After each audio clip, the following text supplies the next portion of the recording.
आप सभी को मेरा नमस्ते।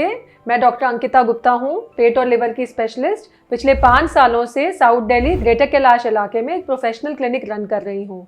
आज हम बात करेंगे आंतों में जख्म या छालों के बारे में, जिसको साइंस में IBD या इन्फ्लेमेटरी बाउल डिजीज भी कहते हैं। ये 2 प्रकार की होती है, अल्सरेटिव कोलाइटिस और क्रोन्स डिजीज। हमारे सेंटर पर मरीज आते हैं जो ये कहते हैं, मैडम बहुत जल्दी हमारा पेट अपसेट हो जाता है, यानी कि बहुत जल्दी उन्हें लूज मोशंस लग जाते हैं। चाहे सिंपल घर का साफ सुथरा खाना भी खाएं, पर फिर भी बार बार मोशन जाना पड़ता है और कभी कभार उन्हें पॉटी में ब्लड भी नजर आता है। तो ऐसे जो मरीज हैं जिनका पूरी प्रिकॉशंस लेने के बाद भी डायरिया ठीक नहीं होता, कभी कभार ब्लड नजर आता है, या कभी पेट में दर्द, भारीपन या एक डिस्कम्फर्ट, एक एहसास ऐसा रहता है कि पेट में दर्द है, पेट में दुखन है, तो ऐसे मरीजों में हमें तुरंत पता चल जाता है कि इसकी आंतों में जख्म या छाले हो गए हैं। आइए अब मैं आपको बताती हूँ वो एक कौन सी जांच है, जो कौन सा एक स्पेशल टेस्ट है जिससे हमें तुरंत पता लग जाता है कि मरीज की आंत में जख्म या छाले हैं या नहीं। तो जैसा कि आप सब लोग देख सकते हैं कि मेरे सामने एक टेबल पे एक लंबा सा ट्यूब रखा हुआ है, जिसके टिप पे अगर गौर से नजर आएंगे तो यहाँ 2 कैमरे हैं। तो ये जो स्कोप है, ये जो लंबी सी ट्यूब है, इसको कोलोनोस्कोप बोलते हैं। ये जो ट्यूब है ये हम आंतों के अंदर इंसर्ट करते हैं पॉटी के रास्ते के थ्रू, और बड़ी आंत की हम जांच करते हैं। और क्योंकि इस कैमरे के साथ साथ लेंस अटैच्ड है, जिससे हम कंप्यूटर पर आंतों का अंदर का सारा हाल पता कर सकते हैं, उसमें जख्म, छाले या कोई भी लाली या ब्लीडिंग होती हुई हमें तुरंत नजर आ जाती है, और हम IBD यानी कि आंतों में जख्म की जो बीमारी है उसका इलाज शुरू कर सकते हैं। जैसे कि मैंने अभी आप सबको दिखाया कि आंतों में जख्म और छाले या IBD की जांच बहुत ही आसानी और सटीक तरीके से कैसे की जाती है, तो अब हम बात करेंगे इसके इलाज के बारे में।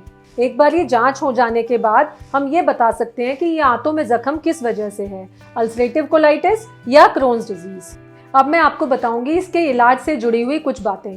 काफ़ी लोगों में ये धारणा है कि आंतों में जख्म या छालों का कोई परमानेंट इलाज नहीं होता और ये एक लाइलाज और लंबे समय चलने वाली बीमारी है।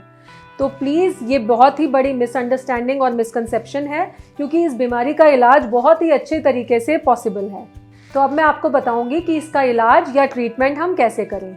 इसके इलाज में 2 चीज़ें बेहद ही इम्पॉर्टेंट है। एक डाइट, यानी कि आप क्या दिन भर में खाते हैं, और कुछ दवाइयाँ।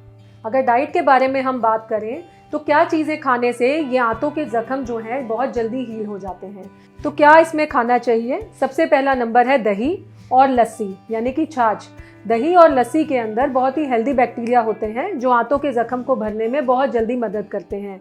फिर दूसरे नंबर पे हरी सब्जियां, यानी कि ग्रीन वेजिटेबल्स, जैसे कि घिया, तोरी, टिंडे या ऐसी कोई भी हरी सब्जियां जो हमें लोकल मार्केट में अवेलेबल होती हैं। फिर फ्रूट्स, सभी फ्रूट्स का इंटेक बहुत ही इम्पॉर्टेंट है, बिकॉज इसमें एंटीऑक्सीडेंट्स होते हैं जो जख्म को भरने में बहुत जल्दी हमारी मदद करते हैं। इस बीमारी में क्या नहीं खाना चाहिए, इसको भी जानना बहुत ही इम्पॉर्टेंट है।